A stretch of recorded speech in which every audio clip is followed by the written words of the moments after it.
Everbridge est heureux de vous présenter l'émission Parcours.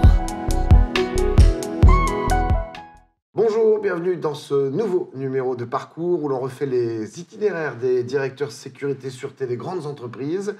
La prévention des risques, c'est le fil rouge de sa trajectoire professionnelle. Il est aujourd'hui directeur chargé de la prévention des risques pour le groupe Conforama. Patrick Tiberghien, bonjour. Bonjour Alexandre. Je prononce bien votre nom de famille? Presque, mais bon. Comment on dit? Tiberghien. Tiberghien. Comme Enghien-les-Bains. En fait. Voilà. Très bien, j'habite à côté. Et ça se prononce. Ça vient d'où, pardon? Alors c'est du Nord en fait, puisque je suis né à Roubaix et puis avec peut-être quelques origines un peu flamandes. Et vous êtes resté longtemps là-bas? Dans le Nord, oui, jusqu'à mes 43 ans, j'en ai 56. D'accord. Donc, oui. D'accord. Donc vous avez fait vos études dans le Nord? Toutes mes études dans le Nord, jusqu'au bac +2 en fait. Qui était orienté vers quoi? Technique, électrotechnique en fait, le bac F3 de l'époque. Ouais. Et ensuite 2 ans de sécurité industrielle dans une école qui émanait de la INF, organisme de contrôle bien connu de l'époque. Ça, c'est déjà ce que vous souhaitiez faire quand vous étiez plus jeune? Absolument, puisqu'en fait, à la sortie du bac, c'était soit une orientation très technique, soit autre chose. Et en fait, des anciens élèves sont venus nous expliquer ce qu'ils faisaient dans cette école. Ça m'a plu, j'ai adhéré et j'y suis encore en fait. D'où l'intérêt de la transmission. Alors en 1987, c'est votre premier job. Pour 2 années, vous êtes expert hygiène et sécurité pour le bureau Veritas, société qui, depuis 1828, est spécialisée dans les essais, l'inspection et la certification. C'est le leader en matière de qualité, hygiène, sécurité et environnement. Et vous avez plusieurs missions, dont celle de la vérification de machines dangereuses. Comment ça se passe, ce check-up des machines? Alors, ce check-up se passe en fait en se rendant chez les clients et effectivement en contrôlant ces équipements par rapport à une réglementation, par rapport à des normes, par rapport réglementation européenne? Réglementation à l'époque française, devenue ensuite, via les directives européennes, effectivement, des textes en droit français. Et l'idée, c'était effectivement de vérifier que ces équipements qui parfois avaient un âge certain, très avancé, donc construits à l'époque où il n'y avait pas de règles, de normes, puissent être adaptés pour la protection des collaborateurs de ces entreprises. Alors, donc c'était un travail intéressant, puisque pour le coup, on voyait à la fois des équipements neufs, des presses de toute nature, donc à clavette, pneumatique ou autre. Et c'est là où on apprend énormément sur le terrain, en fait, au-delà des équipements de machines dangereuses, mais également sur les autres missions, puisque j'avais aussi le suivi des chantiers, dont le chantier à l'époque de la ligne 2 du métro de Lille, et donc le tunnelier notamment. On passait sur la sécurité du tunnelier, puisque j'avais un collègue qui était chargé de la vérification de la machine dangereuse qui était le tunnelier. D'accord. Donc c'est des expériences très intéressantes qui ne sont pas courantes. Et vous alternez entre ces missions ou c'est l'une après l'autre? C'est alternance de missions. D'accord. Pour revenir sur ces machines dangereuses, vous parliez de presse, il y avait d'autres types de machines pour qu'on sache exactement de quoi il s'agissait? Après, on pouvait avoir effectivement des massicots, mais des massicots à la taille industrielle. D'accord. Pas le petit massicot de bureau. On est vraiment avec des équipements qui sont d'équipements d'imprimerie, par exemple.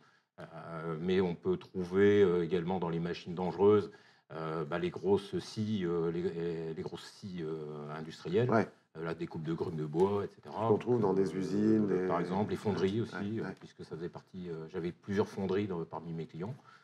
Donc effectivement, très varié en fait. Très varié. Et on passait aussi bien d'une industrie à un établissement de recevement du public qu'à des chantiers en fait. Vous parliez de ces machines qui ont été fabriquées à une époque où il n'y avait pas encore justement de réglementation. Est-ce qu'elles étaient quand même pas mal fabriquées au niveau de la sécurité ou... On peut dire qu'aujourd'hui, nous avons bien progressé sur le sujet pour effectivement adapter la machine à l'homme et pas le contraire. Et pas le contraire.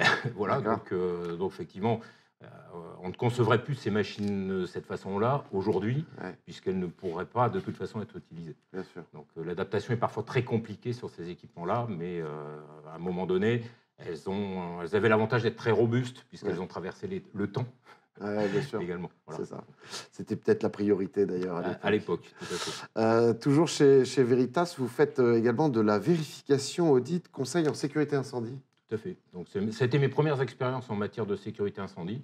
Alors, ça allait de la vérification d'extincteurs jusqu'à la conception des installations, mais également de la vérification, du contrôle, de l'audit en matière de risque incendie liés à certaines typologies d'établissements. Donc, il y avait à la fois de la vérification, du contrôle, et à la fois de l'inspection, de l'audit, du conseil également.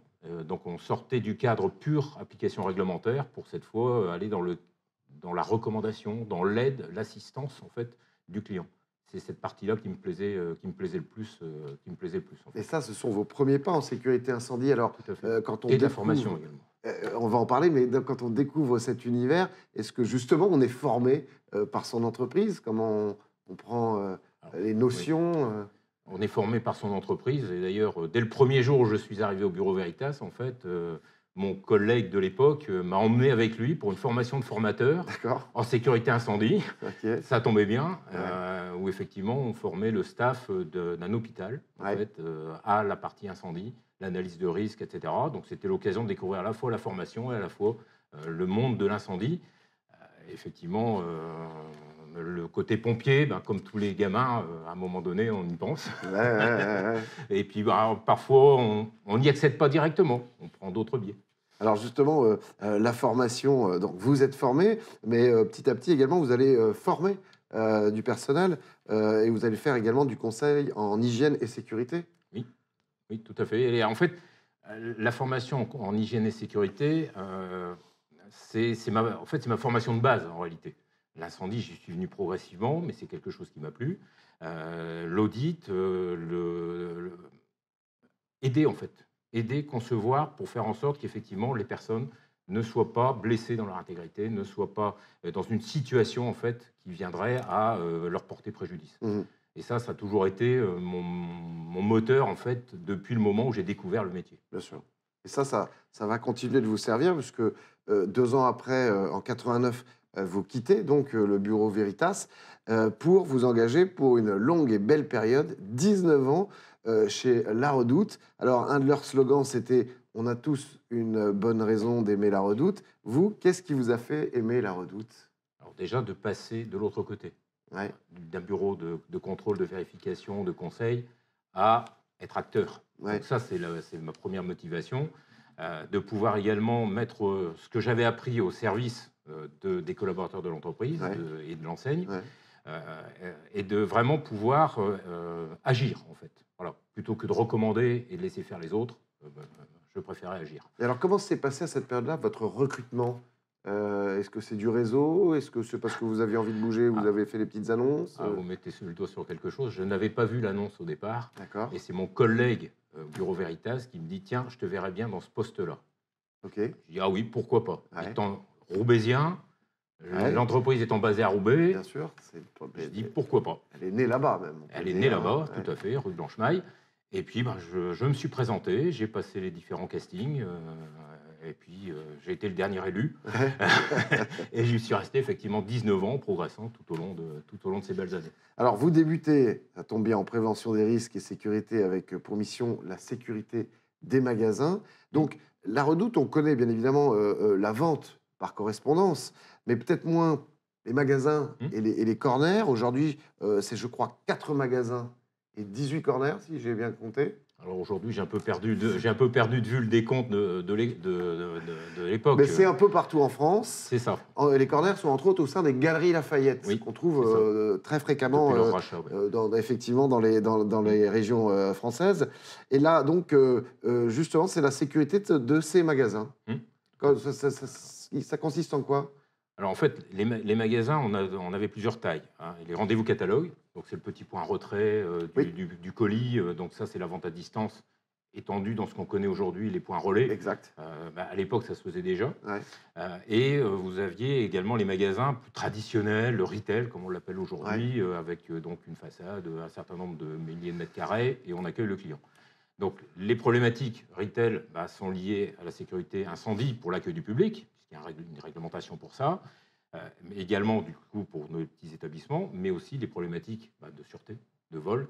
Et à l'époque, les sites étaient très mal équipés, les rendez-vous catalogues n'avaient pas d'alarme, les magasins avaient des alarmes qui dataient d'un peu, il n'y avait pas beaucoup de savoir-faire non plus sur le sujet dans l'entreprise. Donc dans mes premières missions, ça a été déjà de mettre tout ça sous contrôle et en télésurveillance. Donc des nouvelles technologies. Donc nouvelles technologies, nouveaux process. Changement d'habitude également chez les managers, parce qu'il fallait intégrer une contrainte, ce qui était vécu comme une contrainte, mais le fait d'être filmé nécessaire. Pas le fait d'être filmé, parce qu'on n'avait pas beaucoup de vidéos, ouais. mais le fait de devoir mettre l'alarme, arrêter l'alarme, oui. de pouvoir être appelé la nuit, etc. Voilà. Tout ça, c'était nouveau, c'était pas encore aussi répandu qu'aujourd'hui. En fait. Donc là, c'est de la formation, de la communication, j'imagine. Oui. Et petit à petit, j'imagine que l'employé comprend et se fait à cette situation. Il faut un peu de temps parfois. Il faut donner du sens, en fait. Et effectivement, investir du temps, donner du sens, on le récupère ensuite, de toute façon. Donc c'est la gestion de tous ces phénomènes-là. Et je pense que ça, c'est un paramètre important, en fait, également pour la suite également des problématiques à gérer, dont on parlera certainement après. Vous avez parlé de ces nouvelles technologies qui se développent. On va parler aussi de l'humain, puisque en termes de sécurité, vous managez l'équipe d'agents de sécurité interne. Combien sont-ils ? Alors, à l'époque, c'était l'équipe du matin, puisqu'on avait entre 8. Donc, j'avais l'équipe du matin. Ils étaient 23 agents. Répartis sur toute la France ? Alors, répartis sur les sites industriels et le siège social. Oui. C'est-à-dire 1,5 million de mètres carrés à peu près, juste pour cibler la taille de ces établissements, donc sur Roubaix et Tourcoing et Waterloo. Et par rapport à ça, donc, c'était de veiller effectivement à la sécurité et aux actions. Et en parallèle de l'encadrement de cette équipe, donc une mission de manager, j'avais également encore des missions techniques transversales en fait sur d'autres sujets, dont l'incendie pour l'ensemble de l'entreprise. Pour revenir sur ces agents de sécurité, ils sont formés, c'est une équipe interne, et ils sont formés en interne. Absolument. C'est toujours le cas aujourd'hui ? Alors aujourd'hui, non, ça a beaucoup évolué, puisque l'entreprise a traversé aussi un certain nombre d'aléas. Petit à petit, ces équipes se sont réduites, en fait, pour garder le cœur du dispositif, qui était en fait le poste de garde du siège, mais qui pilotait l'ensemble des autres sites. Aujourd'hui, tout ça a un petit peu disparu. Il existe toujours une équipe, un noyau, mais très réduit aujourd'hui. Et est-ce qu'à l'époque, vous gériez aussi des prestataires de sécurité externes ? Absolument. Oui, absolument. Vous faisiez appel à des sociétés de sécurité privées. Là, j'imagine plus pour les magasins. Alors, pour les magasins, mais également pour le siège, pour procéder au remplacement des agents lorsqu'il y avait des congés, lorsqu'il y avait des maladies, mais également pour prester certains postes en fait, qui étaient contractuellement prévus. Donc c'était une double gestion en fait, interne et externe. Alors en 2002, vous passez responsable de ce service prévention des risques et sécurité. Pendant 4 ans, vous faites de l'analyse et de l'évaluation des risques, conseils et expertise.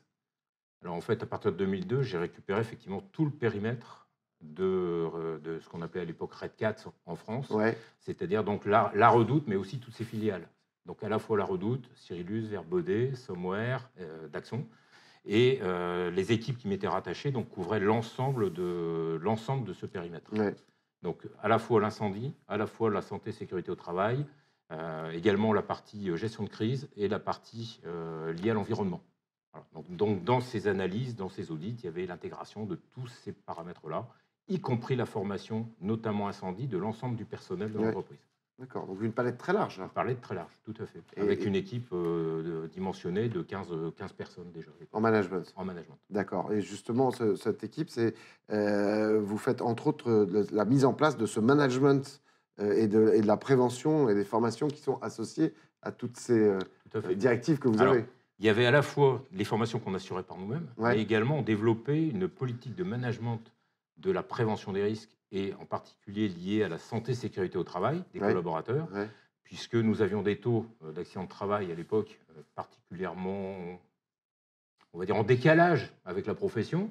Et il a fallu à un moment donné mettre un plan d'action en place, il a fallu convaincre, il a fallu manager la chose, il a fallu donner du sens pour qu'effectivement, les premiers acteurs étant les collaborateurs de leur propre sécurité, leur faire comprendre tout ça.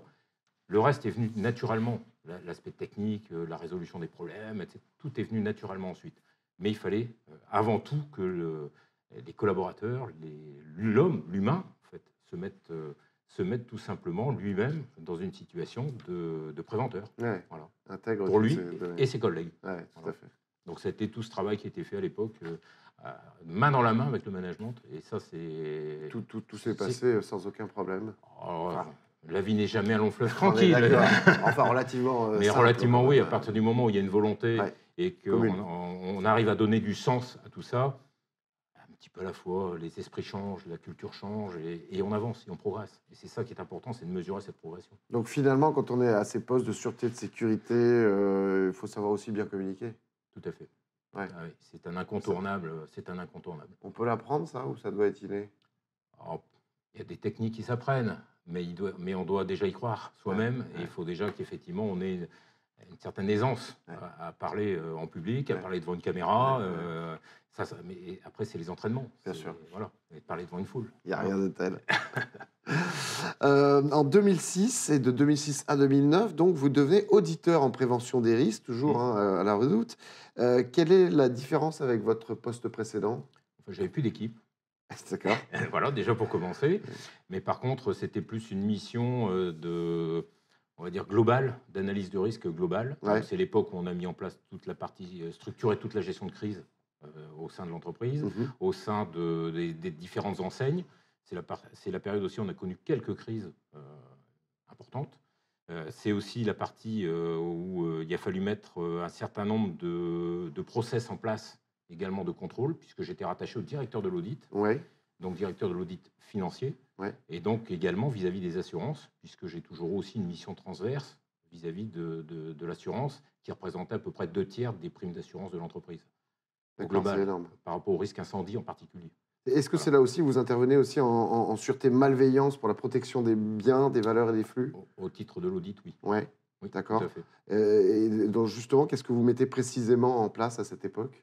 À cette époque, on met déjà en place des indicateurs, puisqu'en fait, les indicateurs, ils n'existaient pas vraiment. Il avait fallu également étudier les flux, en fait, les flux entre sites, mais aussi les flux qui sortaient de nos sites vers un certain nombre de destinations, soit en France, soit à l'étranger, la Redoute avait aussi développé à l'époque un certain nombre on va dire, de filiales à l'étranger. Oui. Donc votre périmètre s'étend aussi à l'Europe. C'était étendu au niveau de l'Europe. Il n'y avait qu'aux États-Unis où on avait une filiale, mais celle-là, je n'ai pas eu l'occasion d'y aller, puisque je suis parti en fait avant d'y aller. D'accord. Ok. Donc il faut effectivement, là, il y a du voyage. Donc du voyage. Et étendre. Très Europe, très Europe. Bien sûr, mais étendre tous ces process à l'Europe. Petit à petit, oui. D'accord. Et ça a été plaisant aussi, le fait d'être au contact avec d'autres cultures, peut-être d'autres façons de travailler. Absolument. Ça permet de rapprendre aussi quelques langages, et l'anglais en particulier, puisqu'on ne le pratique pas beaucoup, dès lors qu'on est vraiment territorialement sur la France. Ça a été aussi enrichissant, et je pense que sur le global, j'en tire effectivement énormément de satisfaction, puisque quelques années plus tard, j'en ai eu aussi besoin chez Conforama, et toutes ces bases acquises m'ont bien servi. Eh ben, ça tombe bien, parce qu'en mars 2019, on y est. Après presque 20 ans de bons et loyaux services chez La Redoute, vous passez chez Conforama, le pays où la vie est moins chère. Oh là, vieux slogan, ça. Ouais, mais je l'aime bien, il était bon. Comment on quitte une entreprise après y avoir passé 19 ans? Pourquoi Conforama? Comment ça se passe, le déclic? En fait, il y a eu plusieurs niveaux. Premier niveau, c'est au bout de 19 ans, 20 ans, en ayant gravi à peu près tous les postes possibles, comment ça peut... On a fait le tour de la question. Voilà, on mijote un petit peu, on vivote. Et puis moi, j'avais envie de relever au fait des challenges. Et celui-là m'intéressait quand on est venu m'en parler. Donc mon prédécesseur en fait à ce poste, que je connaissais depuis très longtemps aussi, est venu m'en parler. Je lui ai dit, écoute, Banco, ça tombe bien, on est dans le même groupe, en plus, à l'époque. Donc les choses peuvent être aussi assez facilitées. C'est-à-dire, on est dans le même groupe à l'époque? Red Cat, donc la Redoute, et Conforama appartenaient tous les deux à l'époque à PPR, devenu Kering Kering depuis. Redoute. Voilà. Bien sûr.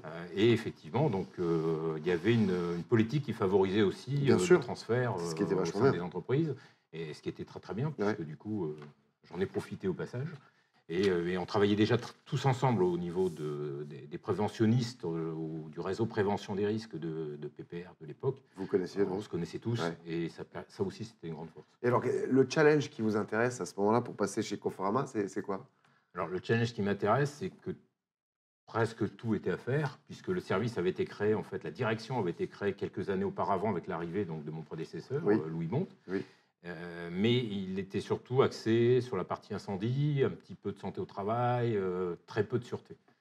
Le challenge à relever, c'était qu'il fallait en fait tout récupérer, tout reprendre et tout remettre au carré, j'ai envie de dire. Et à l'époque, à la prévention des risques, nous étions 1. Voilà. D'accord. Okay. Et avec une perspective également de s'occuper des filiales à l'international aussi. Donc à 1, ça commence à être un peu limite. Donc petit à petit, à force d'avoir mouillé le maillot, comme on dit, d'avoir convaincu, d'avoir donné du sens et de montrer que ça avait un véritable intérêt pour l'enseigne, l'équipe s'est étoffée. Alors vous avez une équipe de combien de personnes aujourd'hui? Quand l'équipe sera complète, nous serons 11 et aujourd'hui nous sommes 8. D'accord. 8, 11. Alors ça fait 13 ans que vous êtes directeur prévention des risques pour le numéro 1 de l'équipement de la maison sur le net, sur Internet. 7000 employés, 173 magasins. Oui. Donc ça, c'est des magasins dans toute la France ou ça est au-delà des 173? Aujourd'hui, c'est plus que la France. D'accord. Aujourd'hui, depuis 2 ans, en fait, c'est plus que la France. Alors, est-ce que vous avez des nouvelles missions, justement, depuis que vous êtes arrivé chez Conforama? Alors, les missions, en fait, il y a toujours les missions, j'ai presque envie de dire, régaliennes. Bien sûr. L'hygiène et sécurité, donc la santé au travail, la qualité de vie au travail, puisque les choses évoluent aussi par ailleurs. La partie, évidemment, incendie.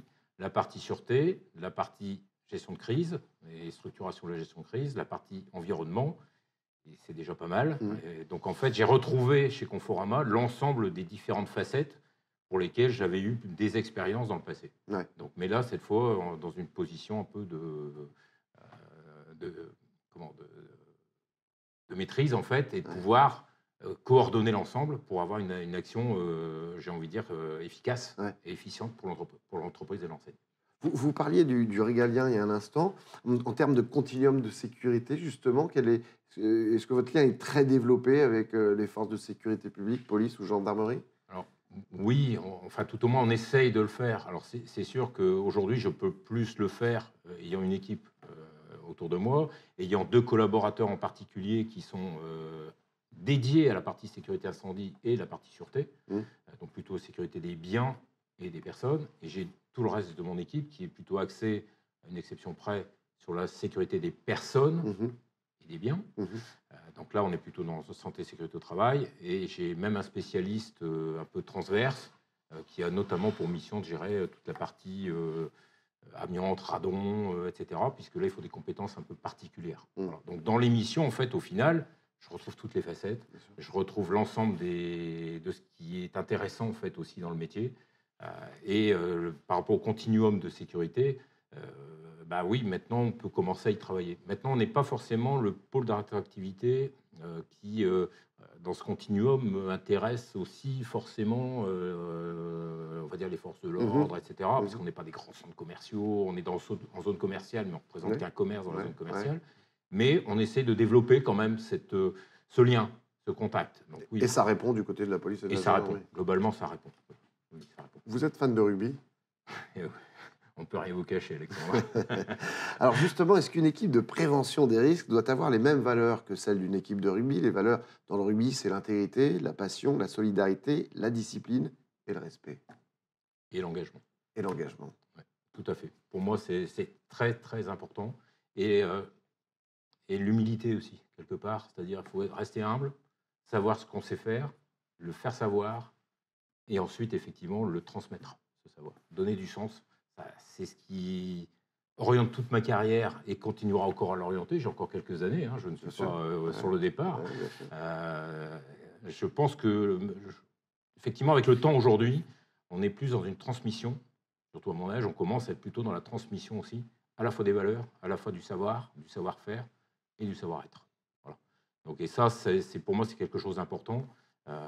Pour le respect des personnes et puis le respect évidemment de l'enseigne qui nous emploie. C'est important, ça fait plaisir quand on transmet des choses et que ça sert à bon escient. On a aussi l'impression avec l'amplification des crises que la prévention des risques sera en permanente révolution. C'est votre avis aussi? Oui. Le rôle aujourd'hui du directeur sûreté, directeur prévention des risques, en fait, quel que soit le nom qu'on lui donne, mais de cette fonction-là, pour moi, va devenir de plus en plus effectivement centrale et de plus en plus importante dans les organisations des entreprises, parce que ça devient presque pas une plaque tournante, mais au moins un point de convergence au niveau des enseignes, au niveau de l'entreprise, au niveau de la continuité en fait, du business, tout en respectant les personnes qui permettent de faire ce business, donc les collaborateurs, mais aussi les clients. Est-ce que ça veut dire que dès aujourd'hui et dans le futur, il faudra toujours être en veille sur ce qui se fait, ce qui se crée de nouveau? Oui, oui. Oui, la veille technologique, la veille réglementaire, ça bouge beaucoup. Mais c'est par à-coup. On va avoir des technologies qui d'un seul coup vont évoluer très vite, notamment les technologies de sûreté ont évolué à une allure vertigineuse. On parle d'intelligence artificielle embarquée dans les équipements, embarquée dans les systèmes centraux, mais également de toute la partie cybersécurité qui là aussi est en train d'émerger et on le voit bien au travers d'un certain nombre d'incidents actuellement. C'est des sujets qui nous préoccupent aussi bien évidemment au sein de l'entreprise puisqu'on est numéro 1, comme vous l'avez dit, de l'immobilier sur Internet. L'immobilier sur Internet. Ouais. Donc forcément, pour nous, c'est un vecteur crucial dans notre développement également. Merci beaucoup, Patrick. Merci, Alexandre. D'être venu sur le plateau d'Agneau Sécurité. Voilà, merci à la Dream Team Agora, à la réalisation et la production de cette émission. On se retrouve très vite. En attendant, prenez soin de vous. Ciao. Everbridge a été heureux de vous présenter l'émission Parcours.